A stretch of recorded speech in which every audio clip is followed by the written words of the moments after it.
I'm Albert. I'm one of the bladesmiths of the Salzburger Messerschmiede and of Ox Tools Forge and Steel. Hey, I'm Andy. I'm a bladesmith, the Salzburger Messerschmiede Duo and Ox Tools Forge and Steel. The Damascus itself makes a beautiful pattern, all in all a super fine material.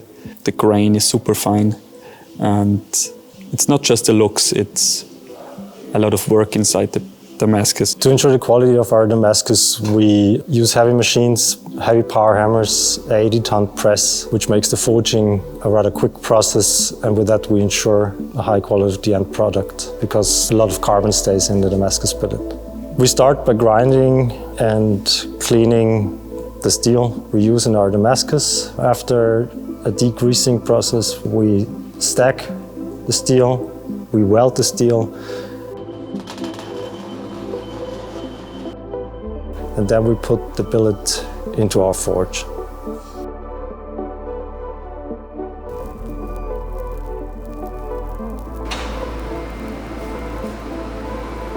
We forge weld the billet under our 80-ton press before we draw it out on our power hammers.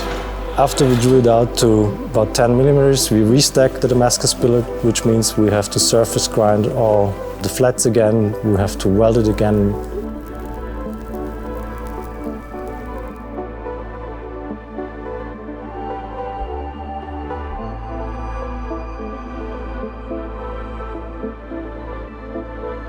We have to put it in the forge again, and then we draw it out to our final thickness.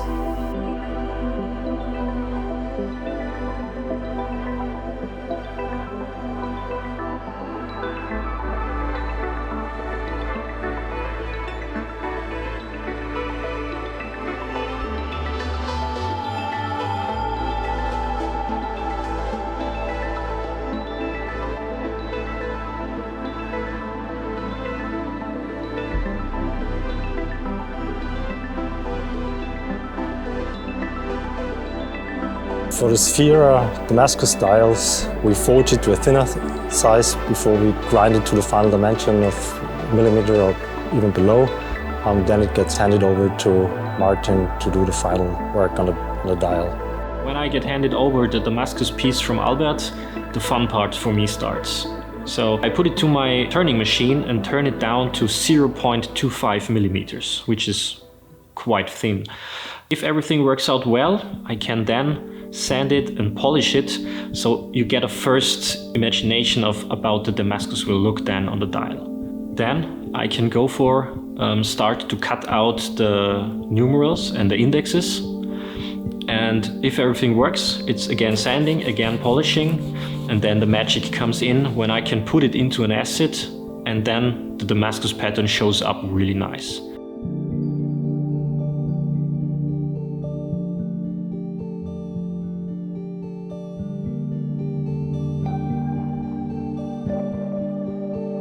You get this textured thing because the acid removes one of the steels and the other one stays, so you get this pattern out. And after this, I can start with the coloring, and this is done by heat. So it's heat treated to get a blue grayish coloring out. You have to be really careful with the heating. I put it on a brass plate to get an even heat when I heat it from the backside. And then you can see when it starts getting a bit yellowish, brownish, getting dark blue, and then it becomes gray.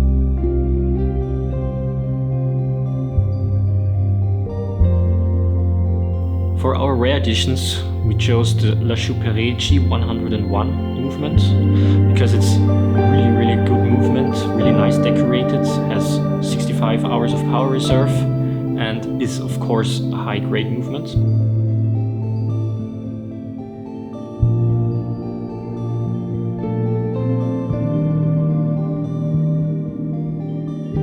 We then finish the rotor fitting to the rest of the watch, like the case. We laser engrave the rotor, we also bead blast it, so it has really a nice fit to the whole watch.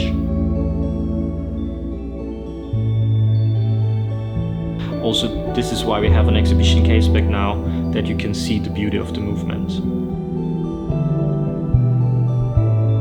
because when we do a watch at Sphaera, we really try to do every detail perfect.